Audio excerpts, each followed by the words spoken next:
चुनाव हो और राजनीतिक बयानबाजी ना हो, क्या ऐसा कभी संभव हो सकता है? जी नहीं, क्योंकि पॉलिटिकल बयानबाजी ही है जो आपको रातों रात स्टार बना देती हैं और जनता की नजरों में ला देती हैं। आजकल कुछ नेता ऐसे ही हैं जो न जाने कब से खामोश बैठे थे, लेकिन अब जैसे ही चुनावी बिगुल बज उठा है तो निकल कर सामने आ रहे हैं और अपनी बयानबाजी से फेमस होने के स्टंट को अंजाम दे रहे हैं। ऐसी ही नेता और तीखी टिप्पणियों के लिए मशहूर जो हैं वो है दिव्या मदेरणा, जो इन दिनों अपने बयानों से खासा लाइमलाइट में आ चुकी हैं। दूसरी तरफ से हनुमान बेनीवाल हैं जो अपने उसूलों के आगे किसी की नहीं सुनते, जिनके लिए अपनी जनता ही सब कुछ है। हनुमान बेनीवाल के गढ़ में जाकर इस बार दिव्या मदेरणा ने अपने तीखे तेवर दिखाए हैं। क्या है पूरा मामला, इस पर डिस्कस करेंगे आज इस वीडियो में, इसलिए इस वीडियो को आखिर तक जरूर देखिएगा। और अगर अभी तक आपने हमारा चैनल सब्सक्राइब ही नहीं किया है तो देर किस बात की, इसे तुरंत सब्सक्राइब कर दीजिए ताकि आगे आने वाले सारे वीडियोस आप समय पर देख पाएं। नमस्कार, मैं हूं चेतना शर्मा आपके साथ और आप देखना शुरू कर चुके हैं राजस्थान संवाद। दिव्या मदेरणा और हनुमान बेनीवाल के बीच तीखे बाण चल रहे हैं। वो अभी से नहीं, ये मामला शुरू हुआ है पिछले पंचायत चुनाव से। जी हां, पंचायत चुनाव के आखिरी दिन दिव्या मदेरणा ने बेनीवाल के चुनाव चिन्ह को लेकर तीखी टिप्पणियां करी थी और उसी के जवाब में हनुमान बेनीवाल ने भी उनको करारा जवाब दिया था। दरअसल दिव्या मदेरणा ने हनुमान बेनीवाल के बोतल वाले चिन्ह पर निशाना साधा था। तब बेनीवाल ने उन्हें कहा था कि ये बोतल कोई भंवरी देवी नहीं है जिसे आप कुएं में डाल देंगे, ये बोतल ही है जिसकी वजह से आप विधानसभा पहुंचे थे और हमने जितने भी आपके जो पाप कर्म थे उन सब पर पर्दा डाल रखा था। दरअसल ये जो कटाक्ष उन्होंने किया था वो भंवरी देवी हत्याकांड से जुड़ा था, जिसमें दिव्या मदेरणा के पिता महिपाल मदेरणा का नाम सामने आया था। और अब जैसे जैसे चुनाव सामने आ रहे हैं वैसे वैसे इन दोनों के बयानबाजी और तल्ख होती जा रही है। अभी राजस्थान के नागौर जिले के खिवसर में एक बार फिर से ओसिया विधायक दिव्या मदेरणा ने अपने तीखे तेवर दिखाए और राष्ट्रीय लोकतांत्रिक पार्टी के सुप्रीमो और नागौर सांसद पर जुबानी वार किया।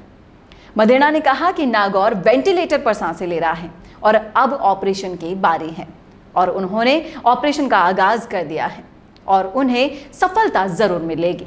साथ ही उन्होंने कहा कि खिवसर में विकास की राजनीति नहीं बल्कि वोटों की राजनीति होती है। क्षेत्र की जनता विकास की राह देख रही है। पिछले 15 सालों से विकास के नाम पर एक भी पत्थर नहीं लगा है और अब उनके क्षेत्र की जनता को अपने हित में फैसला लेना जरूरी है। क्षेत्र में विकास करवाने के लिए जनता को फैसला करना है और उन्हें आगे आने की जरूरत है। साथ ही उन्होंने ये भी कहा कि अब जनता को 15 सालों की समीक्षा करते हुए आगामी विधानसभा चुनाव में मुंहतोड़ जवाब देना होगा। उन्होंने कहा कि इस क्षेत्र में अलख जगाकर लोगों में चेतना जगाने वो पहुंचे हैं ताकि नागौर के लिए दूसरा व्यक्ति खड़ा हो जो उन्हें सही दिशा में ले जा सके। मदेरणा ने यह भी कहा कि राजनीतिक रूप से आज नागौर पिछड़ रहा है और छूट रहा है। खिवसर क्षेत्र में पारिवारिक रिश्ता है, हालांकि खिवसर से वो चुनाव नहीं लड़ना चाहते, जबकि उनकी पीढ़ियों से उनका रिश्ता है, जिनकी दुआएं देकर मुझे सामने वाले ललकारते हैं। जो मेरा रिश्ता है दुख, दर्द और संघर्ष का है, वो मैं निभाने आई हूँ। आपको सोचना पड़ेगा, जो किसान वर्ग का सबसे बड़ा दुश्मन है वो नागौर से ही है, फिर आप देख ही रहे हैं कि वो किस ओर जाएंगे। तो ये थे वो तीखे बयान जो दिव्या मदेरणा ने सबके सामने हनुमान बेनीवाल पर चलाए। और अब ये तो सब जानते हैं कि हनुमान बेनीवाल को किसानों का हितैषी माना जाता है और उन्हीं किसानों के लिए बेनीवाल ने केंद्र का साथ तक भी छोड़ दिया था और उन्हें किसानों के नेता के नाम से भी जाना जाता है। इसी बात पर दिव्या मदेरणा ने ये बड़ा बयान दिया है। उन्होंने कहा कि क्या मैं किसान की बेटी नहीं हूँ, क्या मैं किसान विरोधी हूँ? उन्होंने कहा कि ओसिया में पंचायत समिति सदस्य के चुनाव में किस तरह बीजेपी के साथ साठगांठ की गई जबकि बीजेपी से गठबंधन टूटा हुआ था, फिर ये किस चीज की राजनीति है? मदेरणा ने कहा कि खिवसर में इस बार ऑपरेशन और चिंतन करने के लिए पहुंची हूं। उन्होंने कहा कि इस ऑपरेशन का आगाज शुरू कर दिया गया है। पिछली बार राजनीतिक टेम्परेचर नापा गया था और टेम्परेचर नापने पर यह मालूम हुआ कि बीमारी जबरदस्त है और अब वो उसका ऑपरेशन करने आई हैं।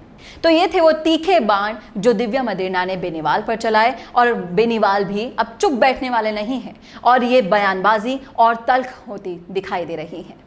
कैसे लगी आपको हमारी रिपोर्ट, कमेंट करके जरूर बताइएगा कमेंट बॉक्स में। साथ ही ऐसी ही और रिपोर्ट्स के लिए देखना ना भूलें राजस्थान संवाद। नमस्कार। क्या आप ऑनलाइन ई कॉमर्स बिजनेस शुरू करना चाहते हैं लेकिन डरते हैं कि बल्क में माल खरीदने के लिए इतना इन्वेस्टमेंट कैसे करें? तो अब आपको कंटेनर इंपोर्ट करने की कोई जरूरत नहीं है, ना ही ये टेंशन लेने की जरूरत है कि वेबसाइट कैसे बनेगी, रजिस्ट्रेशंस कैसे होंगे, वगैरह वगैरह। जरूरत है तो सिर्फ एक कंप्यूटर, एक इंटरनेट कनेक्शन और जीएसटी नंबर की। ऐसा कैसे हो सकता है? ये सब होगा। ये सवाल अगर आपके दिमाग में आ रहे हैं तो बिना देर किए तुरंत कांटेक्ट करिए हमारे ई कॉमर्स कंसल्टेंट से।